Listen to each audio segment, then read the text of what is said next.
the website makes choices, clear choices. Instead of logging on to a website and finding really a maze of open options, which any federal or state legislative website will do. You typically have about 50 to 100 links on the front page. We narrow it down, we clean it up. And what you have really is a crisp, clean, clear architectural design that lets people find what they need immediately. The first thing that you'll notice, which is really it's not high technology, it's a simple feature, which is the ability of a constituent to talk to John directly.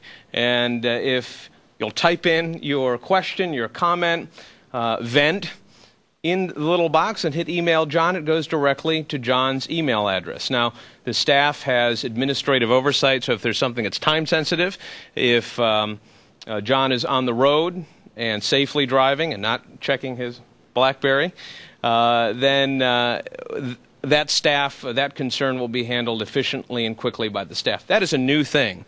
Try to find a legislator's website or a government agency's contact email on a website, and you just won't be able to do it.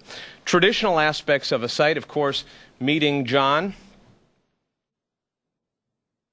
Nothing particularly revolutionary, but easy to find, easy to navigate.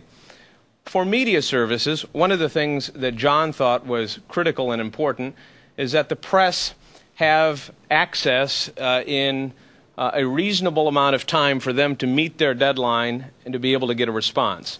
So if a story breaks on Friday after the Capitol has closed at 4:25, it is as simple as clicking on the media contact link,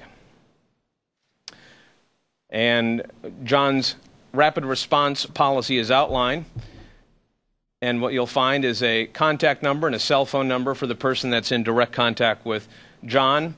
And all the press is asked to provide is a deadline and a mobile number. And that really is a different kind of access and communication with members of the press. Newspaper articles and press releases are easy to find, archived, an official photo, again, making it easy for the press, and then a copy of any speech as delivered or in an RSS feed form for podcasting, something to make it quick and easy for both constituents and the media. Another aspect that's a bit different is really outlining services in a way that helps the constituent help themselves.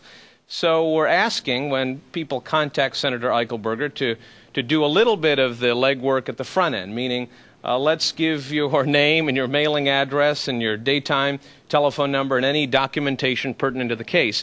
By law, federally, that has been required at the congressional level. It is not required at the legislative level. So what happens is before a constituent gets an answer to a problem, you're really wading through several layers of contacts before you get an answer. So those kinds of things clearly outline policies.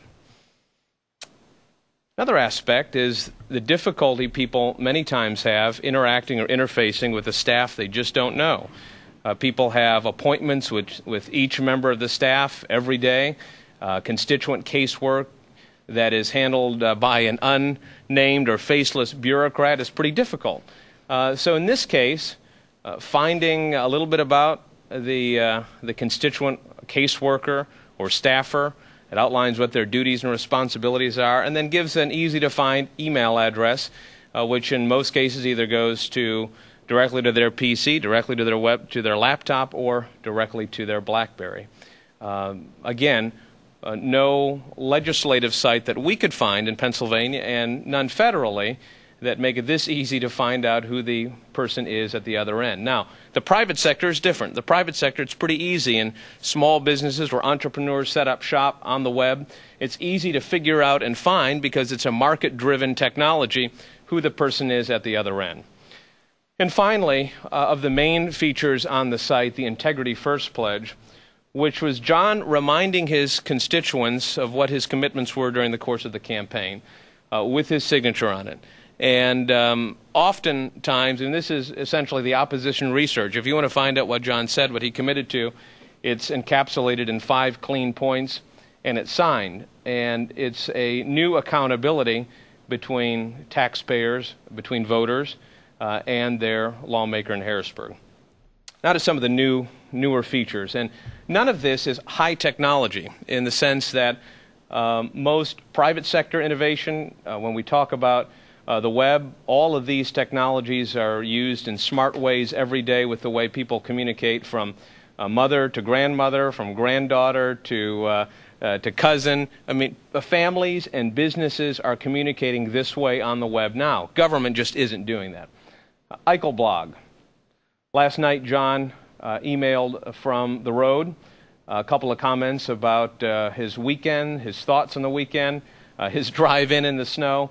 And you really get a sense that John is, which he is, on the other end of that email. And it allows for comments, for people to interact with John in the course of his daily schedule. It really has been for a long time a mystery in terms of how people, what your lawmaker does once he leaves the district and drives to Harrisburg.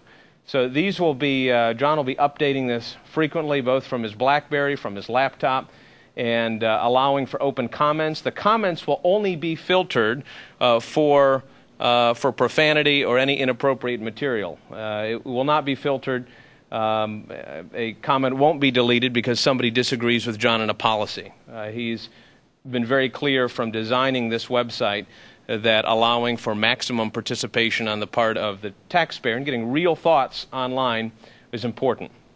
The other thing that's different is, instead of hosting videos and photos in a traditional way on a government server, we're going to the private sector using innovations that were celebrated in Time magazine this year, with the person of the year being you and I, because we've discovered, bypassing producers in Hollywood, there's a way to get content and material and let it be driven from the private sector on the web. So what you see is a video that happened a couple of days ago. You'll see video from today's event online, and people can forward it to friends, they can comment, and the highest degree of interactivity, trusting and using the private sector in a smart way.